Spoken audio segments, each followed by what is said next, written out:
Bismillahirrahmanirrahim. Assalamualaikum warahmatullahi wabarakatuh. Rahbi sarahli sadri wa yassirli amri wahlul 'uqdatam min lisani yafqahu qauli. Pertama-tama, marilah kita panjatkan puji syukur kehadirat Allah Subhanahu wa taala sehingga kita masih sempat berjumpa via virtual pada mata kuliah pengetahuan lingkungan. Salawat dan salam kita kirimkan kepada Nabi Muhammad SAW yang menjadi suri teladan bagi kita semua. Pada kesempatan kali ini untuk materi pertemuan ketiga pada tanggal 22 Oktober 2021, kita akan sedikit berdiskusi tentang komponen lingkungan hidup dan struktur ekosistem. Yang mana outline-nya yaitu pertama pengantar, kemudian komponen lingkungan hidup, struktur ekosistem, dan yang keempat adalah biosfer 2. Ini merupakan gambaran yang akan kita bahas pada pertemuan kali ini tentang bagaimana komponen lingkungan hidup itu memiliki hubungan antara satu dengan yang lainnya. Terus struktur apa saja yang ada dalam suatu ekosistem. Kita masuk pada komponen lingkungan hidup. Itu ya ada 3. Yang pertama kontur, konten, dan kondak. Di mana yang dimaksud kontur di sini adalah wadahnya. Jadi lingkungan hidup itu, komponen lingkungan hidup itu harus memiliki wadah atau yang dinamakan tempat. Kemudian isi, konten atau isi yaitu isinya. Yang dimaksud di sini yaitu misalnya makhluk hidupnya, baik itu komponen biotiknya maupun komponen abiotiknya. Kemudian kondak itu artinya tata laku atau biasa kita sebut dengan interaksi, bagaimana cara makhluk hidup berinteraksi antara satu dengan yang lainnya. Bentuk lingkungan itu terbagi atas 3.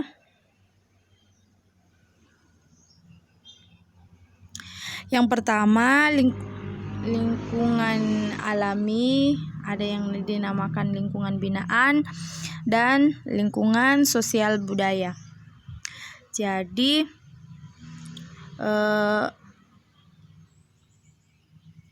yang mana lingkungan hidup alami yang dimaksud adalah lingkungan hidup yang telah ada di alam tanpa memperoleh gangguan atau modifikasi oleh manusia. Ini lingkungan alami itu kombinasi antara lingkungan biotik dan abiotik. Kemudian contohnya pada gambar di samping, proses fotosintesis. Jadi pada proses fotosintesis ini tidak memerlukan campur tangan oleh manusia. Dia terjadi dengan secara alami antara cahaya matahari yang didapatkan oleh daun, kemudian tumbuhan mengolahnya menjadi melakukan proses fotosintesis dan mengeluarkan oksigen. Misalnya juga yaitu proses gempa tektonik.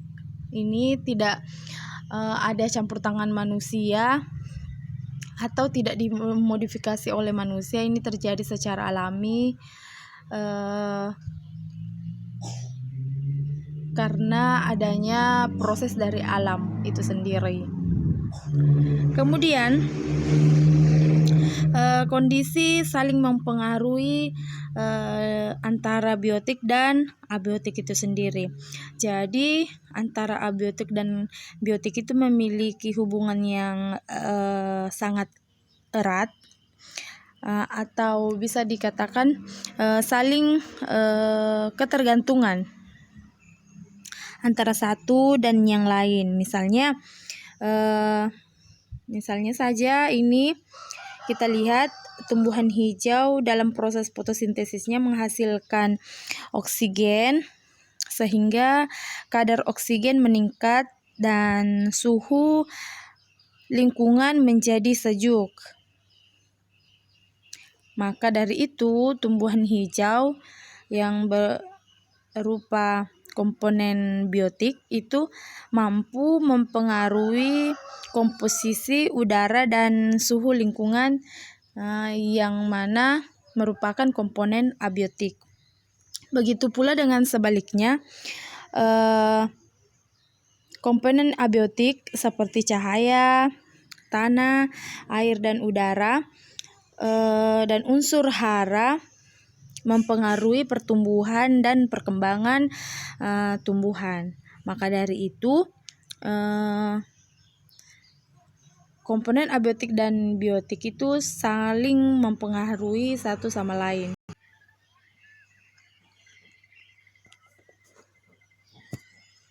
Jadi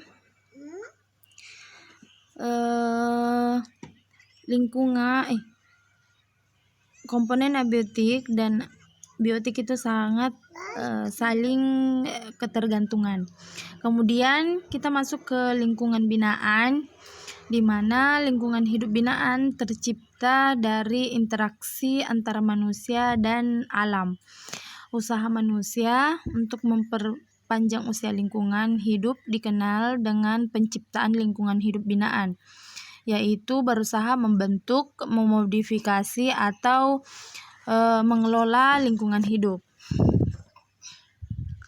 Contohnya seperti gambar yang ada di slide. Ini merupakan lingkungan binaan. Jadi manusia membuat bendungan. Jadi dengan adanya bendungan ini akan membentuk ekosistem tersendiri. Dapat kita lihat untuk lingkungan binaan itu berdasarkan bangunan, bisa kita lihat seperti tugu, monumen, jembatan dan seterusnya. Berdasarkan kelompok bangunan, yakni kawasan tertentu, kota lama, pusat perdagangan, dan lain-lain. Berdasarkan skalanya, lingkungan binaan itu ada yang berskala lokal, nasional, dan regional. Untuk lokasi lingkungan binaan ada desa atau kota. Kemudian yang terakhir, berdasarkan karakternya, lingkungan binaan itu ada yang tradisional, modern, postmodern, serta campuran. Ini contoh lingkungan alami dan lingkungan yang buatan. Yang alami adalah desa, kemudian buatannya itu kota. Seperti contoh yang tertera di slide. Pada gambar pertama yang sebelah kiri adalah lingkungan alami. Jadi persawahan terbentuk secara alami, sedangkan yang sebelah kanan yaitu lingkungan buatan yang digambarkan dengan sebuah kota yang merupakan bentuk lingkungan binaan atau yang dimodifikasi oleh manusia. Kemudian yang ketiga, bentuk lingkungan sosial budaya, di mana lingkungan sosial budaya merupakan lingkungan hidup manusia yang melakukan interaksi dengan sesamanya. Lingkungan sosial budaya tidak lepas dari lingkungan alam yang akan mempengaruhi oleh alam. Jadi tadi untuk lingkungan buatan itu hubungan manusia dengan lingkungan. Sekarang untuk sosial budaya, hubungan lingkungan, hubungan antara manusia berinteraksi dengan sesamanya yang tetap mempengaruhi alam. Contohnya gambar di slide, kondisi alam mempengaruhi karakter masyarakat. Jadi masyarakat yang tinggal di pinggir pantai akan memiliki karakter tersendiri, yaitu orang masyarakat yang memiliki mata pencaharian sebagai nelayan. Begitupun dengan masyarakat yang tinggal di pegunungan dan sebagainya. Untuk lingkungan sosial itu ada dua, terbagi atas dua, yakni lingkungan yang asosiatif dan disasosiatif, di mana asosiatif itu interaksi sosial yang cenderung menimbulkan dampak yang saling kerjasama, saling menghargai, saling memberi dan menerima, gotong royong, dan sebagainya. Sedangkan lingkungan sosial disasosiatif itu akan menimbulkan persaingan, pertentangan, pertikaian, dan sebagainya. Ini adalah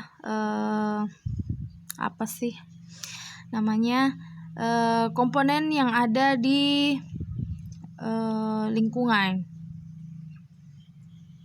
lingkungan hidup, mulai dari organisme membentuk sebuah populasi, kumpulan populasi membentuk suatu komunitas, kumpulan komunitas membentuk suatu ekosistem, kemudian ekosistem membentuk suatu yang namanya biosfer. Kita masuk ke ekosistem, di mana ekosistem adalah tatanan kesatuan secara menyeluruh antara segenap unsur lingkungan hidup yang saling mempengaruhi.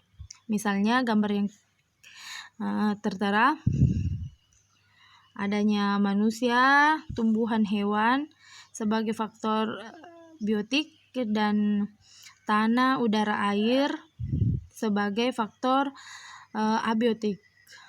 Anda bisa lihat arah panahnya, semuanya saling mempengaruhi, saling mengalami terjadi keterikatan antar satu dengan yang lainnya.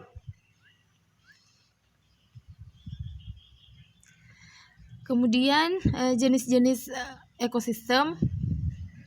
Jadi ada 3 ekosistem yang terbagi atas 3 bagian besar.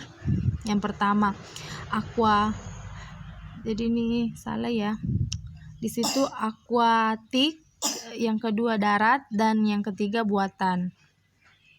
Di mana untuk jenis akuatik atau perairan itu merupakan tipe ekosistem yang sebagian lingkungan fisiknya didominasi oleh air.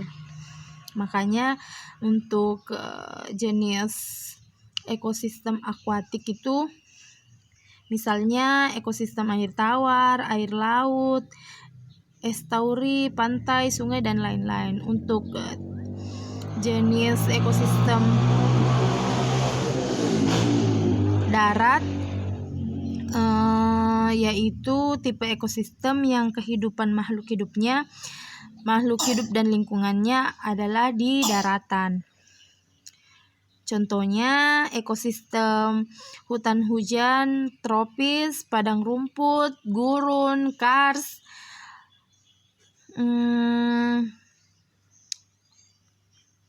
taiga, tundra, savana, dan lain-lain. Untuk yang bagian 3, jenis ekosistem buatan, yakni atau biasa disebut dengan artificial, yaitu ekosistem yang diciptakan manusia untuk memenuhi kebutuhannya. Jadi misalnya saja ekosistem bendungan, sawah, irigasi, pemukiman, pariwisata, dan lain-lain. Anda bisa melihat contoh pada gambar sebuah ekosistem.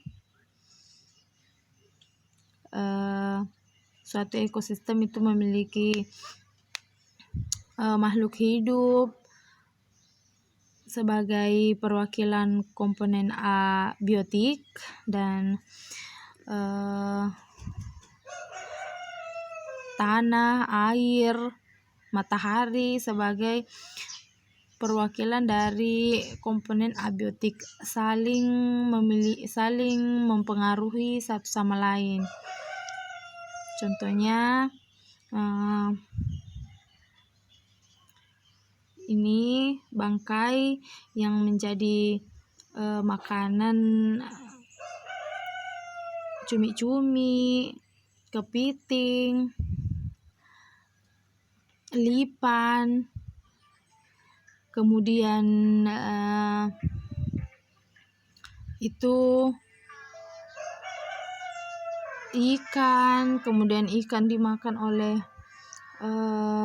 flamingo atau burung air, begitu seterusnya. Semua ini memiliki keterkaitan yang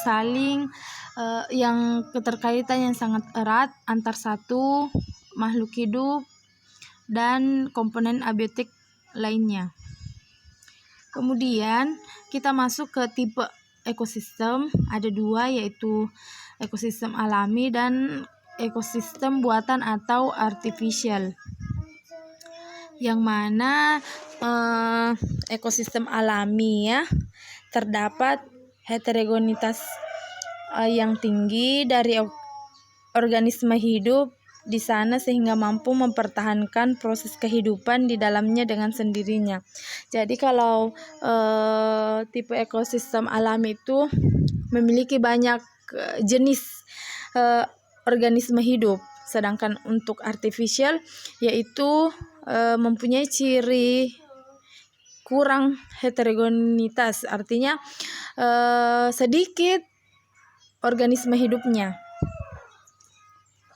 Bisa dilihat contohnya yang sebelah kiri adalah ekosistem buatan, yang sebelah kanan adalah ekosistem alamiah.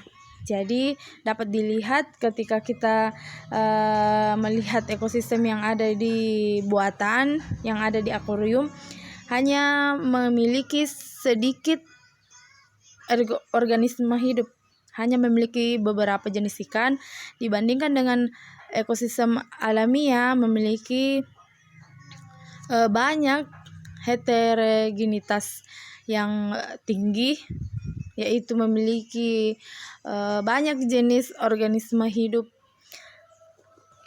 yang hidup pada ekosistem alami. Kemudian kita masuk ke biosfer 2. Pernahkah Anda mendengar biosfer 2? Mungkin ada beberapa yang sudah pernah membaca, mendengar, dan mengkaji malah untuk biosfer 2 ini. Namun mungkin ada yang belum pernah mendengar, kita akan mendiskusikannya. Ya, ini biosfer 2 itu dicetuskan pada tahun 1991, di mana biosfer 2 ini pada tahun ini 1991 di daerah Amerika Serikat yaitu Arizona, dilakukan suatu percobaan dengan biaya sekitar 200 juta dolar pada saat itu untuk membuat sistem yang mandiri dan terisolasi dari dunia luar. Jadi tujuannya yaitu untuk mempelajari cara kerja bumi dan mengimplementasikan untuk perjalanan luar angkasa atau untuk hidup di planet lain. Jadi dia bertujuan untuk mengetahui bagaimana sih kerja bumi ini, apakah ada kemungkinan manusia itu hidup di planet lain. Jadi percobaan ini mereka membangun bangunan rumah kaca seluas 1,3 hektar dengan tiruan atmosfer, hidrosfer, dan litosfer dalam berbagai ekosistem seperti hutan, gurun, lahan pertanian, lautan, dan lain-lain. Jadi dia membuat tiruan dengan berbagai ekosistem di dalam rumah kaca tersebut. Kemudian 8 orang direncanakan hidup di dalamnya selama 2 tahun dengan memasukkan 4.000 jenis tumbuhan dan hewan untuk memenuhi kebutuhan hidup dan 900.000 galon air sebagai laut. Jadi ini adalah percobaan mereka yang telah mereka buat dalam rumah kaca itu. Apa yang terjadi? Biosfer 2 gagal mensimulasikan bumi dengan baik dan tidak dapat mempertahankan kondisinya. Percobaan itu hanya bertahan kurang dari 2 tahun. Kandungan oksigennya itu terus menurun, karbon dioksida meningkat.